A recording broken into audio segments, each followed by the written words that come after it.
2 সপ্তাহ ধরে চীনের প্রেসিডেন্ট শি জিনপিং মিডিয়ার নজরে আসেননি, এমনকি তাকে প্রকাশ্যেও কোথাও দেখা যায়নি। ব্রাজিলে ব্রিক্স সম্মেলনে ছিলেন তার বদলে চীনের প্রধানমন্ত্রী। আন্তর্জাতিক মিডিয়া ও বিশ্লেষকরা ধারণা করছিলেন ক্ষমতাচ্যুত করা হচ্ছে চীনের প্রেসিডেন্ট শি জিনপিংকে।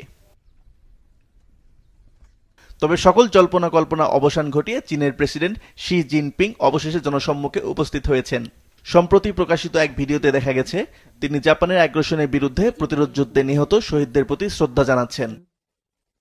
শি জিনপিং শাসিন প্রদেশে একটি উৎপাদন কারখানা পরিদর্শন করেছিলেন। তিনি সেখানে কর্মীদের সঙ্গেও কথা বলেন। নিজের শাসন আমলে প্রথমবারের মতো ব্রিক্স সম্মেলন মিস করেছেন শি। বলা হচ্ছে তিনি ঘরোয়া ইস্যুতে মনোনিবেশ করার জন্য সম্মেলনে যাননি। তবে চীনা কমিউনিস্ট পার্টির মধ্যে নেতৃত্বের পরিবর্তনের গুঞ্জন থামছে না। গেল 3রা জুন চীনা কমিউনিস্ট পার্টির 24 সদস্যের পলিটিক্যাল ব্যুরোর এক গুরুত্বপূর্ণ বৈঠকের পর শি জিনপিং এর সম্ভাব্য অবসরের গুঞ্জন জোরদার হয়। তার শাসন আমলে এই প্রথমবারের মতো কিছু গুরুত্বপূর্ণ দায়িত্ব জ্যেষ্ঠ সহকর্মীদের হাতে তুলে দেওয়া হয়েছে।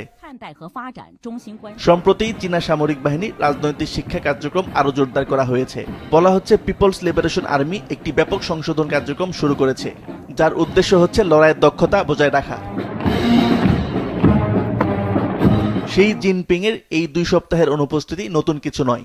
2023 সালেও তিনি ভারতের G20 সম্মেলনে অংশগ্রহণ করেননি। তখনকার কারণ হিসেবে উল্লেখ করা হয়েছিল চীনা কমিউনিস্ট পার্টির বর্তমান ও সাবেক নেতাদের বার্ষিক বৈঠক। ওই বৈঠকে শির শাসনকাল নিয়ে আলোচনা হয়। রিপোর্টে বলা হয়েছে অবসরে যাওয়া একদল প্রবীণ নেতৃবৃন্দ নজিরবিহীনভাবে শিকে ভৎসনা করেছিলেন। তাকে এমনভাবে প্রশ্ন করেছিলেন যা আগে কখনো দেখা যায়নি।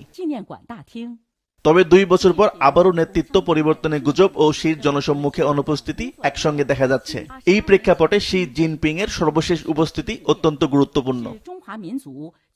আসিফ আল আমিন, মাছরাঙা নিউজ ডেস্ক।